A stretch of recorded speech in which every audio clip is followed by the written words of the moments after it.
Je crois qu'on doit commencer à parler de la plateforme d'Apple parce qu'il y a vraiment des choses incroyables dessus. Salut à tous, ici Reg et aujourd'hui on va parler un peu de Apple TV, mais pas entièrement tout de même, car je vais aussi faire la critique d'une série, l'un des plus gros risques qu'a pris la plateforme Apple. Pour ceux qui ne le savent pas, j'ai pas encore fait de vidéo sur Apple TV car j'ai pas eu le temps de regarder leurs séries tout simplement. Il y a tellement de séries et des choses comme ça, j'ai pas eu le temps de m'intéresser à Apple. J'ai juste vu La Servante que je trouvais très sympa et Defending Jacob que j'ai adoré pour le coup. Une excellente mini-série, je vous la conseille, mais il y a plein de séries sur Apple que je dois regarder comme Ted Lasso, For All Mankind, The Morning Show, il y avait Si, il y avait Téhéran aussi, bref, il y a vraiment plein de séries qualitatives sur Apple d'après ce que j'ai entendu dire, mais moi faut que je les regarde, voilà, c'est le but. Un jour je vous ferai une vidéo voilà, sur les différentes séries Apple et des choses comme ça sur la plateforme en soi. J'avais déjà un peu parlé de la plateforme en soi, l'interface et tout, mais je suis pas très fan pour le coup, et en plus elle est pas disponible sur tous les appareils et c'est un peu dommage. Mais l'une des séries que j'attendais le plus cette année était la série La Fondation, et je l'attendais vraiment. Et la série a commencé à sortir semaine par semaine et personne n'en parlait, vraiment personne. Du coup je me suis dit mais qu'est-ce qui se passe? Il y a quand même eu un peu de marketing, les gens ont vu des bandes annonces, des choses comme ça, mais personne n'en parle. Il y a un truc qui cloche, il faut que je regarde cette série. En plus je l'attendais beaucoup, j'avais hâte de la regarder et là je l'ai regardée en entier, les 10 épisodes d'environ 55 minutes. Et Apple a fait quand même un pari assez risqué avec cette série pour plusieurs raisons différentes. On sait qu'Apple est la plus grande entreprise au monde par capitalisation boursière, très bien, on sait qu'ils ont beaucoup d'argent, il n'y a pas de souci, et on sait qu'ils ont les moyens de risquer des choses, mais toute entreprise veut optimiser le plus possible ses revenus. Donc même sortir une série qui va bider fort, c'est perdre de l'argent en soi. Du coup, il faut qu'il y ait des abonnements pour que les gens regardent La Fondation. Et La Fondation a coûté assez cher. J'ai pas trouvé de chiffres concrets. Il y en a qui disent 40 millions pour toute la série, mais je n'y crois pas du tout. Il y en a qui disent 200 millions comme un grand film, et ça, c'est déjà un peu plus logique, ou du moins un peu plus crédible. Enfin bref, le budget est assez élevé. Voilà, c'est la vérité. C'est un gros budget de série. Et ça se voit, honnêtement, c'est l'une des plus belles séries que vous allez voir de votre vie. Des fois, c'est clairement un film avec les décors, les effets spéciaux, c'est une énorme claque. Les costumes et tout, c'est vraiment impressionnant. J'ai vu des films de science-fiction moins bien foutus. Là, c'est giga claque, ça c'est sûr. Visuellement, cette série est une vraie claque. Si vous aimez les séries qui ont une vraie patte visuelle, juste pour ça, il faut regarder. La direction artistique est folle et tout. Bref, c'est vachement bien de ce point de vue-là. Ils ont mis beaucoup d'argent et du coup, donc ça, de une, c'est un risque. Et ensuite, le deuxième risque, c'est que c'est au fait adapté de Isaac Asimov, qui a écrit la saga La Fondation. Alors, j'ai pas lu les livres, mais ça fait partie de ces livres vraiment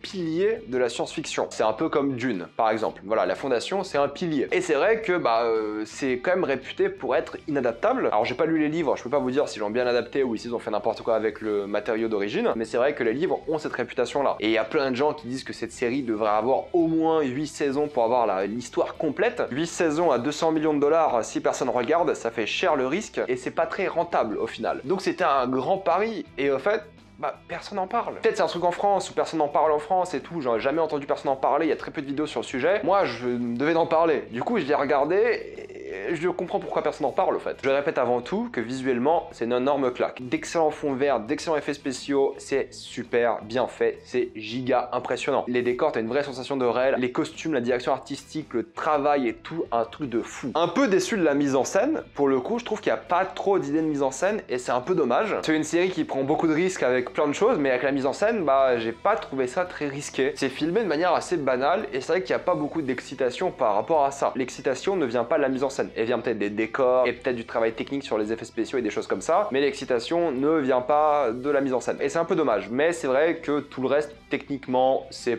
parfait quoi, c'est super impressionnant. Et même les acteurs, je veux dire, on a des acteurs de malades. Moi, Lee Pace, je l'adore depuis que j'ai vu The Fall, c'est un film de 2006, film incroyable. L'acteur est incroyable, vraiment, c'est lui qui porte la série sur ses épaules. Son jeu d'acting est fou, son personnage est super bien développé, son histoire et toute l'intrigue qui concerne donc lui, l'empereur de ce monde, est super bien foutue. J'ai tout gobé, j'avais vraiment envie d'avoir une série que sur lui au fait, presque. Parce que c'est vraiment intéressant et au fait, ça développe un monde incroyable. La Fondation, c'est un monde, tu sais pas c'est combien d'années après l'humanité, parce qu'ils savent même pas d'où viennent les humains. Il y a des théories sur le fait qu'ils viennent de la Terre, des choses comme ça, mais c'est un univers qui te bâtisse très bien. Le world building est génial, il y a plein de factions différentes, de planètes, c'est vraiment bien expliqué. De ce point de vue-là, vraiment, ils ont fait un vrai travail où j'ai l'impression que c'est bien adapté. J'en sais rien, mais vraiment, j'ai l'impression qu'ils ont respecté l'univers alors que je le connais pas du tout. Parce que vraiment, t'es plongé dans cet univers, et rien à dire. Maintenant, la vérité est que c'est vrai que même s'il y a des choses qui sont excellentes, voilà, pour cette série-là, je comprends pourquoi c'est pas le succès escompté. De base, la série n'est pas très excitante. Et ça, c'est un vrai problème. De une, c'est pas du tout une série d'action, il y a quasiment aucune scène d'action d'action ou les scènes d'action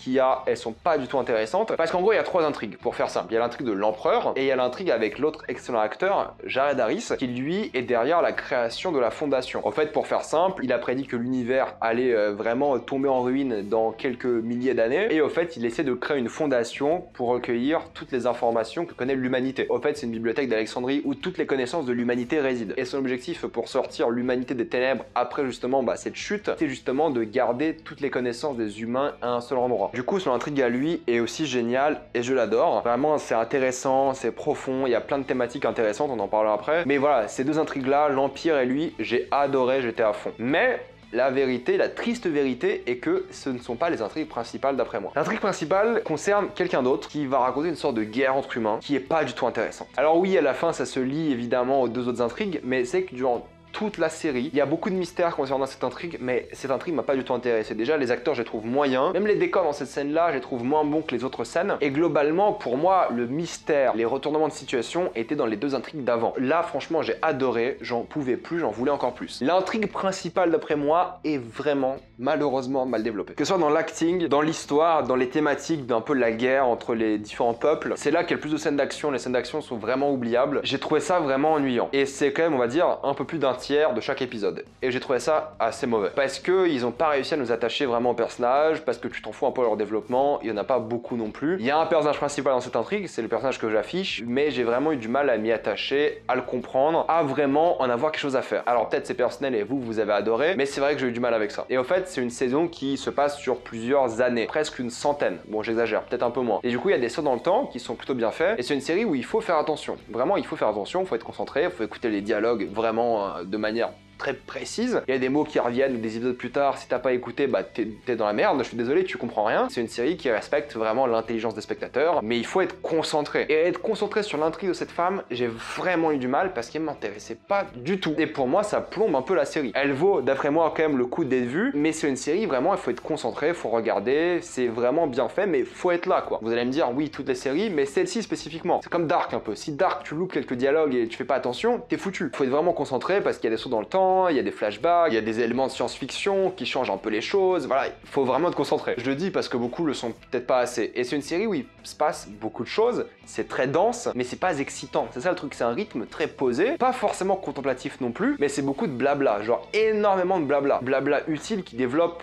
les personnages que je vous ai cités, que j'aime beaucoup, mais tout le blabla concernant l'intrigue que j'aime pas, j'ai fait un blocage dessus, je suis désolé, j'ai fait un vrai blocage. Pourtant, j'ai trouvé les 2 premiers épisodes chef-d'œuvresques. En plus, c'est un rythme qui est un peu différent, qui est posé et tout, donc c'est pas une série d'action. Mais j'étais tellement happé par l'univers que j'ai trouvé les 2 épisodes, les 2 premiers, excellents. Et ensuite, les 3 et 4, j'avais envie d'arrêter. Parce qu'il y a tellement un écart de qualité entre le 3 et 4, je me suis dit, mais qu'est-ce qui s'est passé? À la fin du 4, ça revient un peu vers la chose que j'aime, c'est la vérité. Et ensuite, j'aime bien la série. Mais voilà, cette intrigue-là, pour moi, elle a vraiment plombé pas mal de choses. Et le pire, c'est qu'il y a des thématiques super intéressantes. En plus de l'univers super bien foutu, ça parle d'héritage, ça parle de transhumanisme, ça parle de foi, de religion. Ça ouvre vraiment des débats sur ces sujets-là. Ça parle de colonialisme, impérialisme, évidemment. Et la thématique que j'ai le plus adoré, que j'ai le plus préféré, disons, c'est la thématique de transmission du savoir. Vu qu'ils doivent créer une fondation pour transmettre le savoir de l'humanité, comment tu choisis ce savoir? Quel savoir choisir? Et ils en parlent au fait de ça. Ils parlent de plein de choses et j'aurais aimé plus de ça, plus que l'intrigue que j'aimais pas. Alors au final, l'intrigue va évidemment être, je pense, plus intéressante dans la saison 2 parce que se lie aux autres intrigues. Et encore des choses qui me donnent envie de voir la suite. Le cliffhanger de fin est vraiment bon, mais l'intrigue de la transmission, de l'histoire, qui écrit l'histoire au final, ce sont les vainqueurs, des choses comme ça. Super prenant, vraiment, j'étais à fond, je trouvais ça vraiment intéressant. Ça parle de l'âme de l'homme, de la manière dont il va vraiment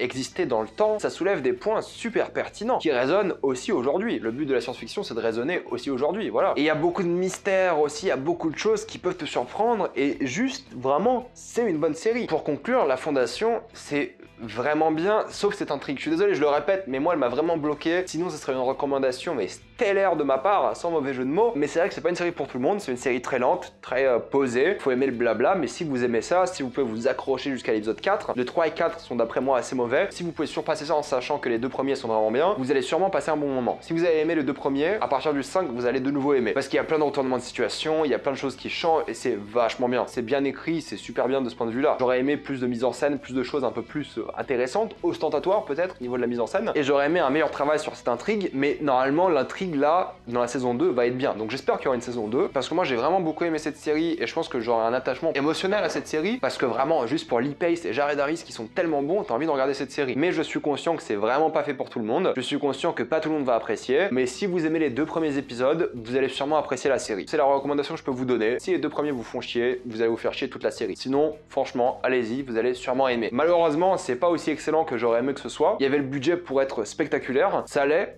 mais pas assez, et j'espère qu'ils vont comprendre de leurs erreurs pour la saison 2, et j'ai hâte de voir la saison 2 si elle sera renouvelée. J'espère qu'elle le sera parce qu'il y a du potentiel pour être une série culte de fou furieux, mais moi honnêtement je vous la recommande tout de même, en sachant que c'est pas fait pour tout le monde. Je vais m'arrêter là, mettez-moi dans les commentaires pour ceux qui ont vu La Fondation, si vous l'avez adoré ou détesté, ou alors pourquoi vous qui n'avez pas vu cette série, pourquoi vous ne l'avez pas vue, est-ce le marketing, est-ce que vous connaissiez pas, est-ce que vous n'avez pas Apple TV, quelles sont les raisons. Comme d'habitude, pensez à vous abonner à la chaîne pour plus de vidéos, mettez un j'aime et partagez cette vidéo, ça aide beaucoup la chaîne. Si vous aimez la chaîne, pensez à devenir membre soutien sur YouTube. Suivez-moi sur tous les réseaux et moi je vous dis à la prochaine fois. Salut à tous.